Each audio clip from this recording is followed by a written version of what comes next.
우리가 사사기 말씀을 나누고 있습니다. 사사기 말씀을 보면 사사기 말씀은 하나님 믿고 있는 유대인들에게 있었던 사건들이지요. 그런데 우리가 1장부터 16장까지 나눴을 때 1, 2장은 사사기의 서론 부분이지만 사사기 전체를 다 이야기할 수 있고 말씀할 수 있는 내용이기도 합니다. 1, 2장 가운데 정말 죄된 모습들, 왜 그들이 그렇게 무너져 갔는지를 우리에게 보여주고 있는데 참 안타까운 것은 이 땅 가운데 그리스도인들이 이와 같이 무너지고 있지 않나라는 생각이 듭니다. 우리가 더 겸손히 말씀 앞에서 주의 음성 듣고 그 말씀 앞에서 무릎을 꿇어야 되는데 그리스도인들이 각자의 주장 가운데 각자의 생각을 이야기하는 것이 더 많아지면서 그리스도인들이 무너지면 사회는 무너집니다. 왜냐하면 하나님의 영광이 떠나버리면 유대인이고 택한 백성들이고 하나님의 영광이 사라지면 아무것도 아닌 거죠. 결국 세상에 밟힐 뿐입니다. 결국 사사기의 말씀을 보면 이스라엘 백성이 악을 행함으로 라는 말들이 계속 반복돼서 나오지요. 그래서 그들이 이방 민족에 의해서 또 수탈을 당하고 또 어려움을 당하는 기간들을 하나님이 허락하십니다. 그때 의지할 분이 하나님밖에 없음을 이들이 깨닫고 부르짖기 시작을 하지요. 그러면 하나님이 영이 함께한 사사를 보내시고 그 사사를 통해서 다시 유대인 땅 가운데 이스라엘 백성 가운데 평강을 주십니다.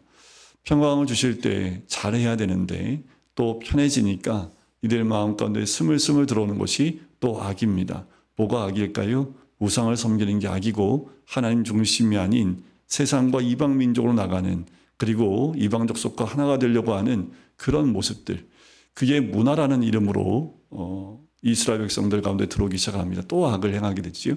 또 이방 백성을 위하여 이스라엘 백성이 또 압제를 당하게 됩니다. 이것이 반복적으로 일어났던 사건들, 사사들을 통해서 이 일들을 우리에게 말씀해주고 있지요. 그 가운데 특출난 사사들의 이야기가 몇 장씩을 거쳐서 기록되어 있는 것을 볼 수 있습니다. 우리가 잘 알고 있는 기드온도 있고요. 마지막 사사기에 나오는 삼손도 그렇고요. 많은 장을 할애하고 있지만 그 사사들의 끝을 보면 아름답지 못합니다. 처음에 사사로 세워진 그 사람들은 정말 하나님 중심에 또 하나님이 인도하심을 따라 나갔던 그들의 모습을 보는데 뒤로 갈수록 사사들이 무너져가는 모습도 발견하게 되지요. 여러분들, 우리 안에 있는 악이 제거되지 않으면 세상 가운데에서 그리스도인들은 노예가 될 수밖에 없고 종이 될 수밖에 없습니다. 예수님이 우리를 죄의 종, 그 세상의 종에서 우리를 자유롭게 하셨는데도 불구하고 다시 죄의 종으로 돌아갈 수밖에 없는 거지요. 그것이 우리의 악입니다. 뭐가 악입니까? 하나님을 떠난 게 악입니다. 뭐가 악입니까? 말씀과 상관없이 사는 것이 악입니다. 하나님이 그것이 악이라고 말씀하셨고 하나님이 그들을 돌이키게 하기 위해서 아무리 말씀해도 듣지 않으니까 고난이라는 것을 우리에게 허락하시는 거지요. 고난이 왔을 때야 비로소 하나님을 향하여 귀를 열기 시작을 하고 또 기도하기 시작을 하지요. 그때 하나님은 말씀해 주시고 회개하고 돌이킬 수 있는 기회를 우리에게 허락해 주시는 거지요. 최소한의 장치가 뭐냐면 그리스도인들이 최소한 하나님을 떠나지 않게 하는 그 보루가 될 수 있는 게 뭐냐면 교회입니다. 예배입니다. 한국에는 주중 예배도 많고 또 주일 예배도 있고 그 예배가 우리로 하여금 세상으로 나가지 않게 하는 하나의 예배가 그러면 안 되는데 그런데 그 예배에 잘만 참석해도 그래도 예배 가운데 말씀을 듣기 때문에 최소한 세상으로 나가는 그 발걸음, 악을 행하는 하나님을 떠나는 일들을 돌이킬 수 있는 기회가 더 많아지는 거지요. 그럼에도 불구하고 교회에 나오지 않게 되면 더더욱 세상으로 나갈 수밖에 없는 우리들입니다. 그런데 교회 안 나오기 시작해 보세요.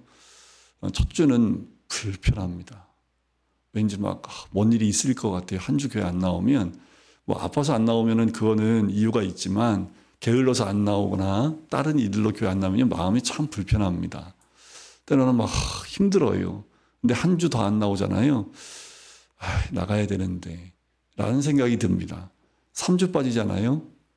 괜찮겠지. 한 달 빠지잖아요. 그건 세상 사람과 별 차이가 없습니다. 너무 편해.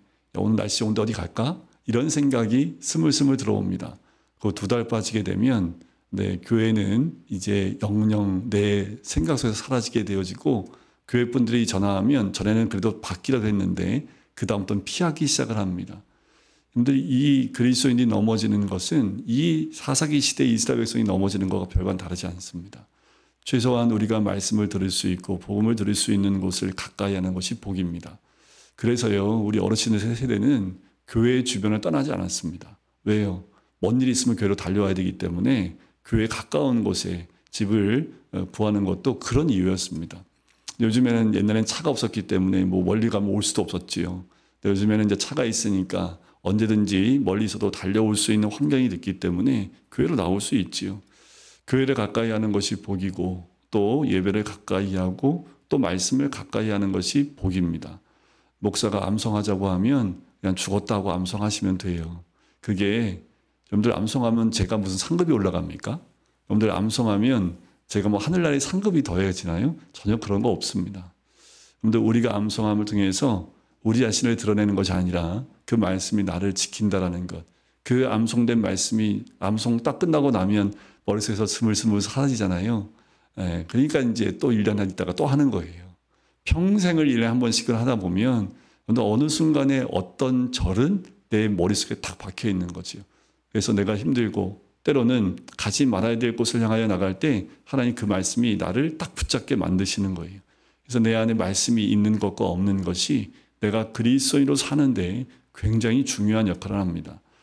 암송하기 어려워요. 그러면 예배 시간 빠지요. 새벽 기도, 수요 성경 공부, 금요 기도회, 주일 예배, 오전 예배, 오후 예배 하나 빠지지 않고 계속 참석하시면 됩니다.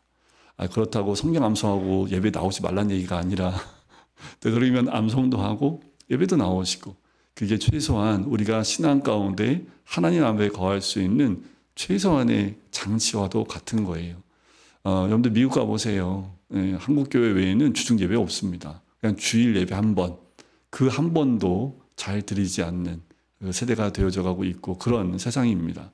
그나마 한국 선교사님이나 한국 목사들이 하는 교회는 그 미국 사회라 할지라도 새벽 예배하고 있고 새벽 기도회가 지금도 진행되고 있고 주중 수요 예배, 금요 기도회가 지금 뭐 미국에서도 그냥 한국 교회는 다 하고 있습니다. 그것이 오히려 우리로 하여금 주님을 떠나지 않게 하는 거지요. 여러분들 우리의 삶 가운데 악은요 스물스물 들어옵니다. 내 머리로 내 지식으로 들어오기도 하고요. 내가 만나는 사람들을 통해서도 스물스물 들어와서 나를 뒤흔들어 놓습니다. 그러니까 믿음 가운데 있는 그 믿음을 살짝씩 흔들었을 때 그때 정신을 차리고 돌아오면 흔들릴 수가 없지요. 근데 우리가 잘 흔들린다라는 거지요. 그게 악입니다. 우리가 악에 한번 거하게 되면 삽시간에 넘어져요. 근데 그럼 우리 마음이 굳어져서 아무리 돌아오라고 외쳐도 돌아오지 않는 거지요.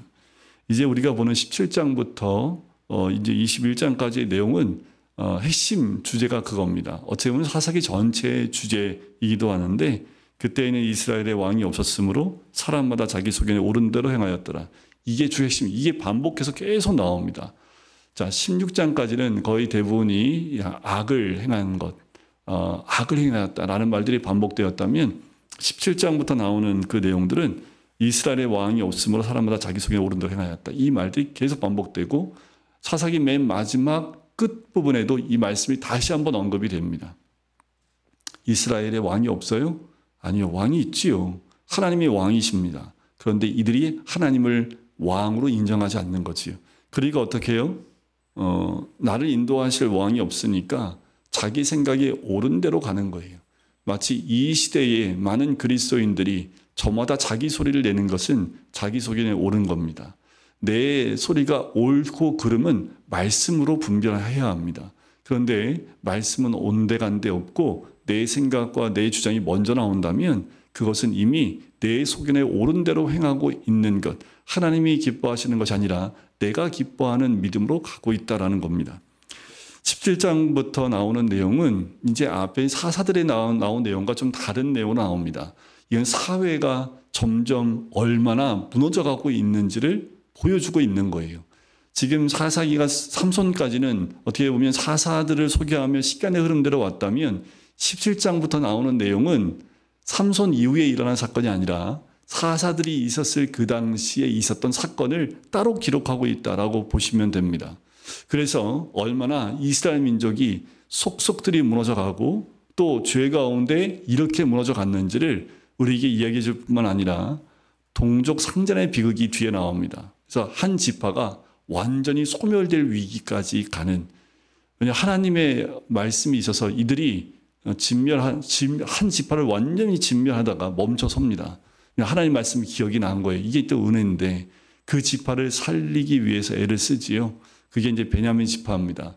그래서 사무엘 상하로 넘어가게 되어지면 그때 초대 왕인 사울 왕이 이 베냐민 지파 사람이었던 거예요.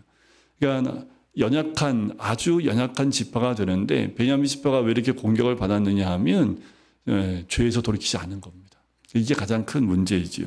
17장에 보시면 갑자기 1절에 한 사람이 등장합니다.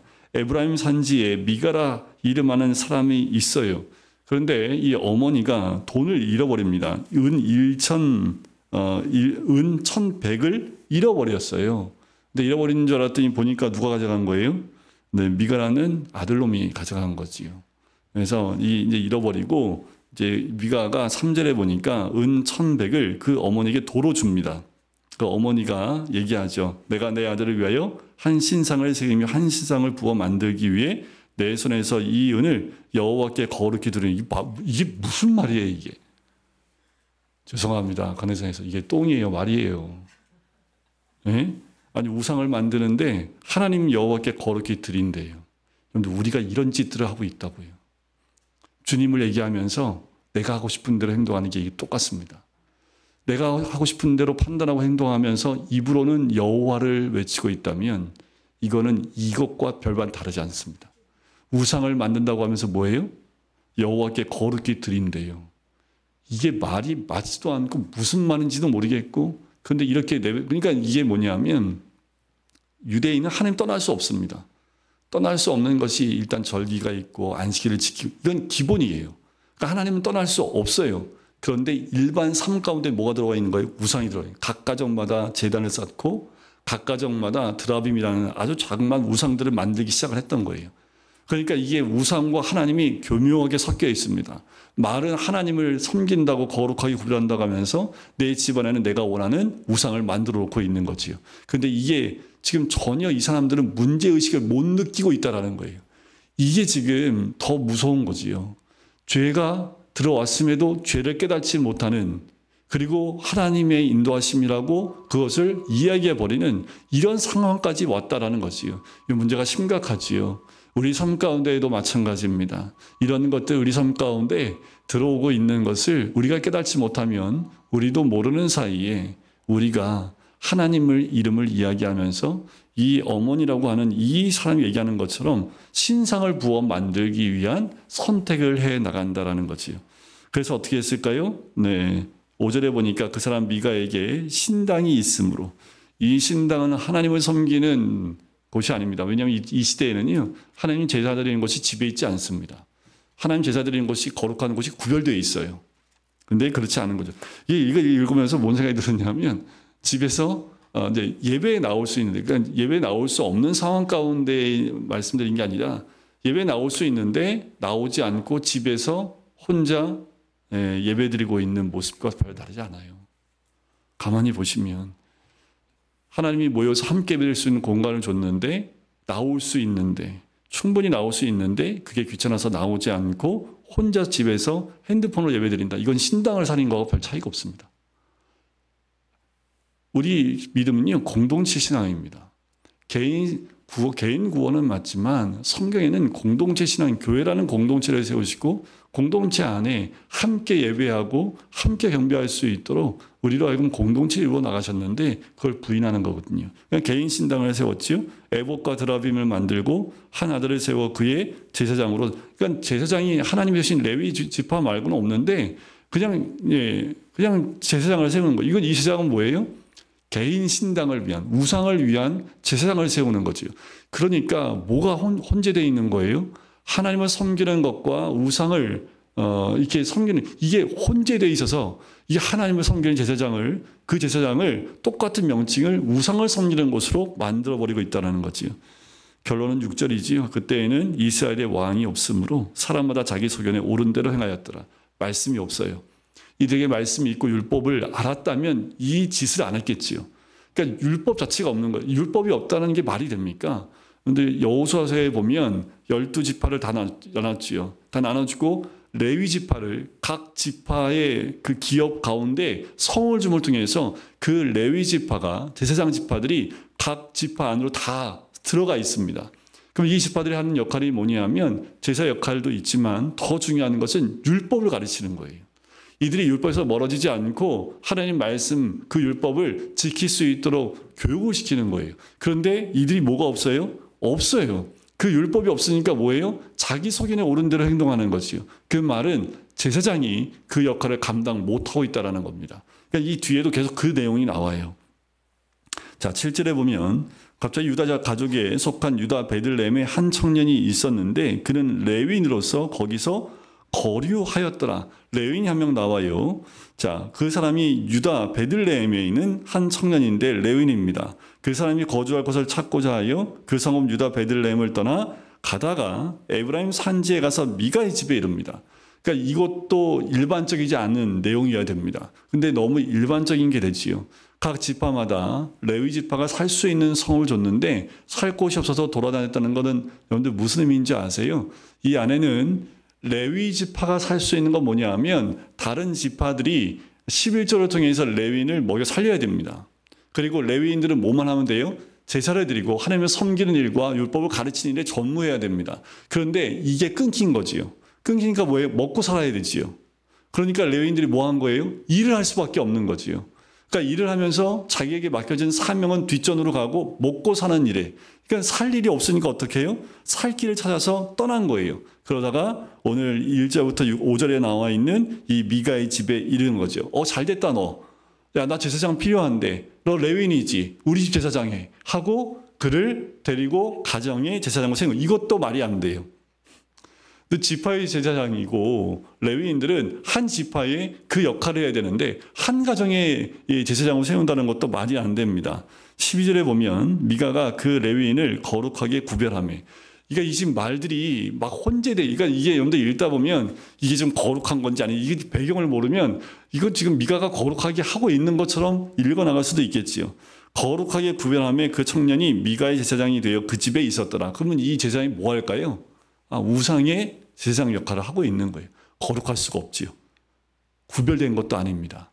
그러니까 죄로 인해서 구별되어 있는 이 모습을 볼 수 있죠. 그러니까 18장에 가면 또 다른 한 사건이 또 터져요. 그게 뭐냐면 1절에 보면 그때 이스라엘의 왕이 없었고, 또 반복해 나오죠. 왕이 없었다고. 이게 전제가 된 거예요. 하나님이 왕이심을 인정하지 않고 있다는 전제에 단 지파는 그때에 거주할 기업의 땅을 구하는 중이었으니, 단 지파만 제대로 그 분배받은 그 기업을 회복하지 못했습니다. 그러니까 점령을 못한 거예요. 쫓겨남을 당하고 지금 단지파가 그래요. 그래서 단지파가 자기 기업을 분배받지 못하였습니다. 못 받은 게 아니지요. 자, 2절에 보면 단자손이 소라와 에스다울에서부터 그들의 가족 가운데 용맹선 5사람을 보내어 땅을 정탐하게 합니다. 그래서 자기들이 다시 땅을 점령하기 위해서 5사람은 정탐꾼을 보내는데 그들이 미가에게 간 거예요. 미가 집에 들렀는데 미가 집에 오니까 보기에 탐스러운 그 우상들이 있는 거죠. 그걸 봤어요. 자, 그리고 거기에 거주하다가 10절에 보면 너희가 가면 평화로운 백성을 만날 것이요 그 땅은 넓고 그곳에는 세상이 있는 것. 그래서 이 땅을 발견하게 되는데 세상과 단절되어 있는 굉장히 평화로운 곳인데 전쟁이 나도 누구도 도울 수 없는 그 이방 땅을 발견하게 됩니다. 그래서 11절에 단지파의 가족 중에 600명 무기를 지니고 소라와 에스다울에서 출발을 해요. 그 땅을 점령하기 위해서. 자, 가다가 이제 미가 집에 그 마을에 들릅니다. 그리고 그 미가에 있었던 그 청년 제사장을 이들이 탈취해 옵니다. 그리고 우상들을 다 가지고 와요. 그러니까 이게 지금 한 가정의 무너짐이 이제 단지파로 확장되어지는 모습을 보는 거지요. 18장 30절을 보세요. 단자손이 자기들을 위하여 그 새긴 신상을 세웠고 모세의 손자여 게르솜의 아들인 요나단과 그의 자손은 단지파 제사장이 되어 그 땅 백성이 사로잡히는 날까지 이르렀더라. 하나님의 집이 실로에 있을 동안에 미가가 만든 바 새긴 신상이 단 자손에게 있었더라. 한 가정의 우상의 무너짐이 이제 한 지파가 무너지는 것으로 확장되어지는 것을 보게 됐지요. 그러니까 이렇게 이스라엘 백성이 무너져 가고 있는 거예요. 가정이 우상으로 무너졌는데 단지파인 한 지파, 12지파 가운데 하나였던 단지파. 지금 하나님의 집이 어디 있어요? 실로에 있는데 미가가 만든 바 새긴 우상이 단자손에게 있어요. 그러니까 단지파가 뭘 섬기는 거예요? 우상을 섬기는 거로 결정을 해버린 것을 볼 수 있는 거지요. 19장 1절에 보면 이제 다른 이야기가 나옵니다. 이제 17장과 18장은 한 가정, 미가의 가정과 단지파의 사건이 기록되어 있었다면 19장은 한 제사장의 무너진 모습을 우리에게 보여줍니다. 자, 1절에 또 이렇게 시작해요. 이스라엘에 왕이 없을 그때에 에브라임 산지 구석에 거류하는 어떤 레위 사람이 유다 베들레헴에서 첩을 맞이하였더니, 제사장이 첩을 맞이했다는 게 일반적입니까? 율법에 의하면 말도 안 되죠. 제사장의 결혼은 더 엄격합니다. 굉장히 엄격해서 정결치 않으면 안 돼요. 그만큼 이 제사장들은 주의 일들 또 예배 제사를 다 감당해야 되기 때문에 부정하면 안 됩니다. 근데 첩을 뒀어요? 이게 말이 안 되지요. 그런데 그 첩이요, 행음을 하다가 남편을 떠나서 아버지 집에 돌아간 거예요. 그래서 이 레위 사람이 자기 첩을 데리러 그러니까 장인한테 간 거예요. 가서 장인 집에 가서 그 여자를 데리러 갑니다. 그래서 그를 데리러 왔는데 또 장인이 또 사위 왔다고 풍성하게 대접을 해요. 그리고 가려고 하면 또 대접을 하고, 가려고 하면 또 대접을 하고, 또 하루 더 있다가 하루 더 자꾸 연장을 시키니까 결국 아침에 출발해야 되는데 저녁에 출발을 합니다. 더 이상 안 됩니다. 이제 가야 됩니다. 하고 8절에 보면 다섯째 날 아침에 일찍 일어나 떠나고자 또 하는데 머물라고 또 요청을 하지요. 그래서 9절에 보면 그 사람이 첩과 하인과 더불어 일어나 떠나고자 하매 그의 장인 곧 그 여자의 아버지가 그에게 이르되 보라 이제 날이 저물어 가니 청하건대 이 밤도 유숙하라. 보라 해가 기울었느니라. 그대는 여기서 유숙하여 그대의 마음을 즐겁게 하고 내일 일찍 그대 길을 가서 그대의 집으로 돌아가라 하니 그 사람이 다시 밤을 지내고자 하지 아니하여. 그러니까 저녁 시간이 된 거예요. 근데 이때 출발을 합니다. 자, 여러분들 지금처럼 뭐 이렇게 불빛이 있는 게 아니기 때문에 밤에 이동한다는 건 굉장히 위험합니다. 그런데 더 이상 머무를 수 없다고 해서 바로 만류에도 불구하고 일어나서 이제 다 채비를 가지고 10절의 끝에 보면 예루살렘이라 안장 지은 나귀 2마리와 첩과 그와 함께 하였더라. 그래서 그들이 여부스에 가까이 갔을 때 해가 그냥 져버리는 거지요. 그래서 종이 주인에게 청합니다. 여부스의 이 성읍에 들어가서 유숙하십시다 라고 얘기를 해요. 그래서 주인이 그에게 얘기하지요. 우리가 돌이켜 이세 야손에게 속하지 아니한 이방 사람의 성부로 들어갈 것이 아니니 기브아로 나아가리라 하고 또 그 종에게 이르되 우리가 기브아나 라마 중 한 곳에 가서 거기서 유숙하자 라고 얘기합니다. 14절에 보니까 모두 앞으로 나아가더니 베냐민에 속한 기브아에 가까이 이르러 해가 진지라. 그래서 기브아라는 그 마을로 들어가게 됩니다. 자, 들어가는데 15절에 보니까 기브아에서 가서 유숙하려고 그리로 돌아 들어가서 성읍 넓은 거리에 앉아 있으니까 그를 집으로 영접하여 유숙하는 하는 자가 아무도 없었던 거예요. 저녁 때 한 노인이 일하고 돌아오다가 자, 이 사람을 보게 됩니다. 그리고 이 사람들을 집으로 초청하게 되지요. 자, 노인이 17절 눈을 들어 성읍 넓은 거리에 나그네가 있는 것을 보고 노인이 묻되 그대 어디로 가며 어디서 왔느냐라고 이야기를 나누게 되지요. 근데 중요한 건 뭐냐면 그 노인의 집에 그 기브아 사람들이 몰려옵니다. 22절 보니까 그들이 마음을 즐겁게 할 때에 자, 그 노인의 집에 들어가서 이제 이 레위 사람과 이제 함께한 사람들이 즐거운 시간을 갖고 있는데 그 성읍의 불량배들이 그 집을 애워쌉니다. 그 문을 들이면서 집주인 노인에게 말하여 이르되 내 집에 들어온 사람을 끌어내라. 우리가 그와 관계하리라 하니 집주인이 그렇게 하지 말라고 청하지요. 관계한다는 것은 성관계를 의미합니다. 그러니까 뭐예요? 이미 동성애하고 이런 성적인 문란함이 이 기브아 땅 가운데 불량배들이지만 이 불량배들을 제어할 수 있는 어떤 것도 없었다는 것을 볼 수 있지요. 여러분들 이게 율법이 무너져 버리니까 한 사회나 한 지파가 송두리째 죄에서 무너져 버리는 거예요. 그런데 점점 이 사회도 마찬가지입니다. 동성애법이 통과되어지고 평등법이 통과되어지게 되면 동성애에 대한 여러분들 드라마도 그렇고 이제는 동거하는 것이 너무도 자연스러워요. 동거하는 것이 너무 자연스러운 사회가 됐습니다. 이게 죄라는 것을 인지하지도 못하고 교회 안에도 이런 것들이 너무 쉽게 들어와 있고 죄가 죄임을 말할 수 없는 상황까지 된 거지요. 하지만 그러면 안 되지요.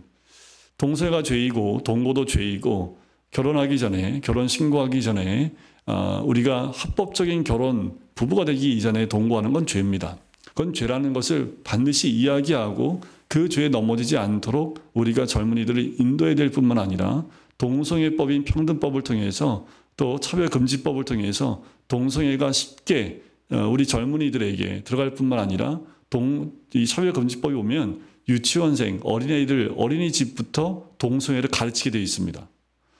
그 동성애 성관계까지 하는 그 그림까지 보여주면서 성관계하는 것까지 다 가르치게 되어 있어요. 이미 서양의 이 차별금지법이 통과된 나라는요, 초등학생들한테 성관계하는 방법까지 다 알려줍니다. 근데 이걸 부모가 거부하면 부모가 감옥 갑니다. 이게 차별금지법에 나와 있어요. 그래서 미국은, 유럽은 자녀에게 그걸 원치 않는다고 학교를 안 보냈다가 부모가 감옥을 갔습니다. 그럼 그 아이는 누구한테 맡겨질까요? 네, 기관에서 아이를 키우는 거예요. 그런데 이게 이 땅이 점점 죄로 달려가고 있는 아주 선명한 모습입니다. 우리가 영국에서 한 사람이, 유명한 사람이 한국의 차별금지법을 반대하는 곳에 와서 한국 교회는 끝까지 반대해야 된다고. 왜냐하면 영국에 있는 많은 교회들은 다 그냥 수긍을 했대요. 그냥 법이 제정되니까 수긍하고 거기에 대해서 반대하지 않다 보니까 이 교회가 무너져 버리는 거예요. 여러분들 다른 게 아니라 교회가 무너집니다. 왜냐하면 성경에 나와 있는 말씀을 성경대로 전할 수가 없는 거예요. 그러다가 늘 앉아있던 성도 한 명이 목사님이 차별금지법에 반하는 설교를 했습니다. 고발하면 목사가 3천만 원인가 5천만 원의 벌금을 내든지 감옥에 가야 됩니다. 그러니까 이런 일들이 앞으로도 일어날 수 있기 때문에 계속 교교에서는 차별금지법을 반대하지요. 근데 차별금지법을 찬성하는 데가 있습니다. 감리교입니다. 거기하고 몇 군데 더 있어요. 근데 그래서 항상 여러분들 어디 가든 교회를 누가 찾는다고 하면 교회 마크가 합동측 교회 마크인 데 무조건 가셔야 합니다. 감리교라고 다 찬성하는 건 아니에요. 그래도 감리교는 신학교에서도 그거를, 그리고 통합측 교회, 장신대 쪽에서도 그런 모임들도 있고 거의 거부하지 않고, 또 그 퀴어 신학이라는 것도 들어왔고, 그러니까 지금 교계 안에서도 차별금지법을 찬성하는 쪽이 있습니다. 그러니까 이게 어느 순간에부터 죄를 문화적인 것으로 해석하기 시작을 해서 점점 무너져가는 모습을 보는 거지. 제 세상이 무너져 버리면 다 무너집니다. 여러분들 차별금지법이 말씀에 근거하여 옳다고 주장하는 목사의 설교를 들으면 여러분들 따라가시겠습니까? 안 따라가시겠습니까? 전혀 말씀에 대한 근거가, 또 말씀의 지식이 없으면 성도들은 담임 목사가 차별금지법은 해야 된다고, 왜 차별을 합니까? 하면서 차별금지 옳다고 얘기하면 그 교회 성도들은 뭐라고 얘기할까요? 당연하지요. 하나님 차별하면 안 되지. 하나님이 사랑인데 그걸 차별하면 됩니까? 이러면서 막 얘기 나오면, 그러니까 교회 안에, 그리스도인들 안에 이런 나눠짐 현상이 더 심해질 겁니다. 그리고 더더욱 그쪽 소리를 내는 사람들이 더 많아질 겁니다. 그럼 사회는, 교회는 더 혼란스럽고 교회 안에 성적인 문란함이 들어오면서 교회는 와야 될 겁니다. 결국 이 땅에서 이 땅 어둠의 세력이 원하는 건 교회를 없애는 겁니다. 교회를 없애야 하나님 말씀이 선포되지 않고, 하나님 말씀을 말씀대로 선포되지 않아야 이 땅 가운데 어둠이 더 힘을 낼 수 있기 때문에 빛된 말씀이 선포되는 걸 막는 거지요. 그래서 여러분들 이 지금 사사기에 나와 있는 이 이스라엘 민족이 무너져버린 이 모습들, 그냥 사건을 기록하고 있지만 한 대표적인 예를 가지고 설명하고 있기 때문에 이스라엘 민족 자체가 이렇게까지 무너져버린 거지요. 어떻게 해요? 이렇게 무너진 걸. 이들 가운데 그러면 전부 다 무너졌을까요? 그렇지 않습니다. 유럽에도 보면 다 교회들이 문 닫고 있다고 하는데 그 가운데에도 그 믿음을 지키고 있는 사람들이 아직도 있어요. 이게 하나님의 빛이고 하나님의 능력입니다. 성령의 역사가 있는 사람들은 계속해서 정결한 신앙과 믿음을 유지하고 가고 있다는 거예요. 결국 마지막 때가 되면요, 이 사람들을 통해서, 이들을 통해서 하나님의 역사가 일어나지요. 근데 어디에 속하겠습니까? 그러니까 우리가 정말 이 합동측은 꼴통신학이라고 보통 얘기를 해요. 말이 안 통한다고. 왜냐하면 성경에 하지 말라면 하지 말아야지. 이걸로 끝나거든요. 그런데 성경에 말한다고 이걸 교묘하게 설명을 해요. 그래도 하면서 얘기하면 합동 측에서는 말도 안 돼. 성경에서 아니라니까 아니야. 라고 딱 되니까 말이 안 통하는 거죠. 그래서 합동 측 충신을 꼴통신학이라고 보통 얘기합니다. 때로는 꼴통이 답답할지 모르겠지만 진리를 지키는 데는 꼴통이 낫습니다. 죄를 짓는 것보다 낫겠지요. 근데 우리가 깨어있지 않으면 이 사회와 이 나라가 무너져가는 것, 어쩌면 교회가 교회로서 역할을 감당하지 못하기 때문일 수 있습니다. 결국 이 불량배를 통해서요, 그 첩이 죽게 됩니다. 밤새도록 많은 불량배에 의해서 성폭행을 당하고 새벽녘에 죽게 됩니다. 그런데 이 사건을 통해서 이 레위인이 어떻게 합니까? 그 첩을 몸을 몇 등분으로 나눠요. 그리고 각 지파에 그 여인의 몸을 보내버립니다. 이것도 정상적이지 않지요. 그러니까 각 지파에서 난리가 난 거예요. 이런 참혹한 죄를 우리가 그냥 둘 수 없다. 그래서 다 지파가 모입니다. 그래서 군인을 선발을 해서 베냐민 지파에 있는 기브아 땅으로 보내요. 그 불량배를 끌어내서 그들을 율법 가운데 하나님의 심판을 받게 해야 된다. 근데 베냐민이 끝까지 그걸 거부합니다. 그래서 전쟁이 나요. 그 전쟁 나는 것이 20장부터 나와요. 이스라엘 전쟁을 준비해서 굉장히 많은 20장 1절을 보세요. 단에서부터 브에세바까지와 길르앗 땅에서 나와서 그 회중이 일제히 기브아에 다 미스바에 모입니다. 미스바에서 여호와 앞에 모였으니 이들은 그래도 그런 죄악들이 일어나는 것을 이제는 정결케 하기 위해서 모인 거지요. 그래서 5절에 보면 기브아 사람들이 나를 치러 일어나서 밤에 내가 묵고 있던 집을 애워싸고 나를 죽이려 하고 내 첩을 욕보여 그를 죽게 한지라 라고 한 것을 이 레위 사람이 설명을 합니다. 어디서부터 무너진지 모르겠어요. 이것도 정상적이지 않지요. 그런데 어떻든 간에 이런 죄악을 제하기 위해서 일어나게 됩니다. 이 전쟁이 결국은 한 지파인 베냐민 지파를 송두리째 없애버리는 전쟁으로 가요. 전쟁 가운데 이 베냐민이 2번이나 이깁니다. 그래서 연합군이 굉장히 많이 죽어요. 21절에 보면 20장 21절에 보면 22,000명을 죽입니다. 이스라엘 사람들 가운데. 또 두 번째, 하나님이 허락하셨음에도 불구하고 나간데 또 져요. 25절에 보면 다시 이스라엘 자손 18,000명을 땅에 엎드렸으니 다 칼을 빼는 자더라. 또 2차 전쟁에서 또 많이 죽게 됩니다. 온 이스라엘 백성 26절에 베델에 이르러 울며 여호와 앞에 그날 금식하고 번제와 화목제를 여호와 앞에 드립니다. 그때 하나님의 언약궤가 거기에 있고 아론의 손자인 엘르아살의 아들 비느하스가 그 앞에 모시고 섰더라. 비느하스가 있다는 얘기는 뭐예요? 비느하스는 근데 그거 아시죠? 네, 그 민수기 25장에 보면 그 시티 음행 사건 때 창 들고 들어가서 그 음행하는 남녀를 창으로 찔러 죽여서 소금 언약을 받았던 게 비느하스입니다. 그러니까 지금 이 시대가 이미 사사기 끝난 시대가 아닌 그 앞 시대였다는 것도 이걸 통해서 우리가 짐작해 볼 수 있는 거죠. 자, 28절 끝에 보면 여호와께서 이르시되 올라가라 내일은 내가 그를 내 손에 넘겨주리라 하시는지라 공격을 해요. 그리고 베냐민이 또 이긴 줄 알고 막 공격해 나옵니다. 그때 매복했던 이스라엘 군대가 베냐민 있는 기브아 땅을 다 점령하게 돼요. 그리고 싸워서 다 죽입니다. 그리고 남은 사람이 47절에 보면 베냐민 사람 600명이 돌이켜 광야로 도망하지요.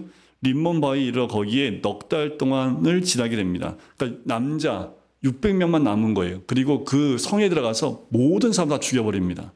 그리고 난 다음에 21장에 딱 넘어와서 1절에 보면 이스라엘 사람들이 미스바에서 맹세하여 이르기를 우리 중에 누구든지 딸을 베냐민 사람에게 아내로 주지 아니하리라고 또 얘기를 했어요.